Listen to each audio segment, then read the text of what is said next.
yang ketiga. Dia tidak menyebutkan namanya. Ada ayat Alkitab mengatakan bahwa wanita berdiam diri. Beberapa anggota jemaat nggak mau datang masuk gereja karena wanita ambil bagian di acara kebaktian. Bagaimana ini pendeta? Ya, terima kasih untuk pertanyaannya. Kepada siapapun yang bertanya, saya mau menyatakan sangat prihatin kalau sampai ada yang tidak ke gereja, karena di gereja perempuan dilarang untuk berbicara atau untuk mengambil bahagian di gereja.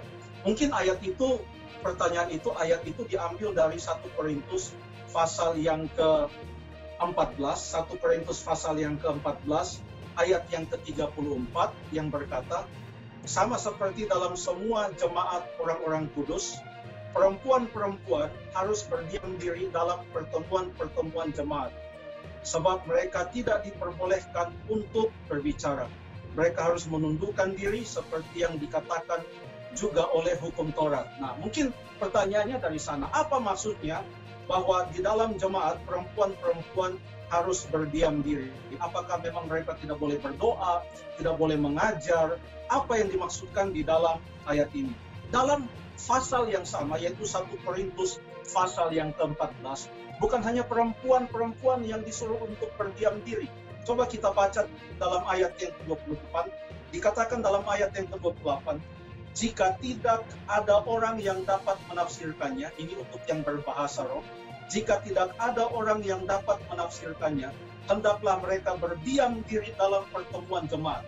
Selain perempuan berdiam diri, juga orang yang mau berkata-kata dalam bahasa asing, tapi nggak ada yang mengerti, tidak ada yang menafsirkan, biarlah dia berdiam diri. Jadi sudah dua golongan yang berdiam diri. Perempuan, lalu kemudian orang yang berbicara bahasa asing, tidak ada yang menerjemahkan. Yang ketiga, siapa juga yang berdiam diri?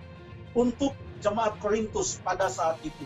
Ayat yang ke-30, 1 Korintus 14, tetapi jika seorang lain yang duduk di situ mendapat penyataan, maka yang pertama itu harus berdiam diri. Artinya berbicara berganti-gantian. Kalau ada yang sedang berbicara, biarlah yang lain berdiam diri. Mengapa sampai perempuan-perempuan berdiam diri, lalu kemudian yang bisa berbahasa asing tidak ada yang menafsirkan berdiam diri, lalu kalau ada yang berbicara, yang lain berdiam diri? Mengapa?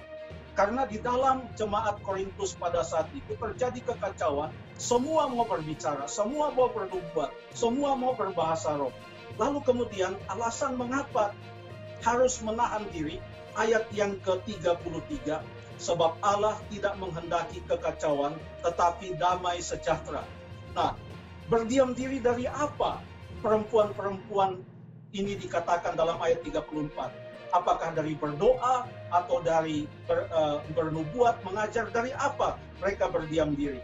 Ayat yang ke-35 berkata, jika mereka ingin mengetahui sesuatu, baiklah mereka menanyakannya kepada suaminya di rumah, sebab tidak sopan bagi perempuan untuk berbicara dalam pertemuan jemaat. Perhatikan dikatakan di sini, mereka berdiam diri, dalam kata lain, tidak usah dulu berdebat, tidak usah dulu menanyakan itu pertanyaan kepada suaminya di dalam pertemuan ibadat. Nanti tanya sama suami di rumah, karena yang di sana ada yang mau bicara, di sini ada yang mau bicara, biarlah ibu-ibu berdiam diri dululah. Itu maksudnya. Dan yang dimaksudkan dengan perempuan di sini bukan semua perempuan. Karena ayat 35 tadi katakan, nanti kalau ingin mengetahui sesuatu, tanyakanlah kepada suaminya di rumah. Artinya ini adalah ibu-ibu yang sudah bersuami. Yang tidak punya suami tentu mereka tidak ada di dalam golongan ini. Nah, di dalam kitab yang sama, kitab Korintus, disebutkan juga bahwa perempuan boleh berdoa, boleh mengajar, bernubuat di dalam jemaat. Kita baca di dalam 1 Korintus pasal yang ke-11, 1 Korintus pasal yang ke-11 ayat yang ke-5. Tetapi tiap-tiap perempuan yang berdoa atau bernubuat dengan kepala yang tidak bertudung menghina kepalanya, dan selanjutnya. Artinya ada pengaturan tentang perempuan yang berdoa, perempuan yang bernubuat di jemaat yang sama. Jadi konteksnya adalah ini sedang diatur di jemaat ini supaya kebaktian itu berjalan dengan lancar, teduh, harus ada yang coba menahan diri. Bukan artinya perempuan tidak boleh berdoa, tidak boleh mengajar. Semua boleh.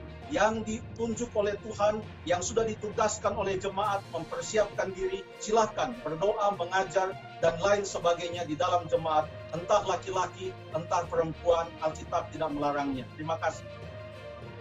Oke, terima kasih kasih. pendeta. Langsung lanjut ke skrip.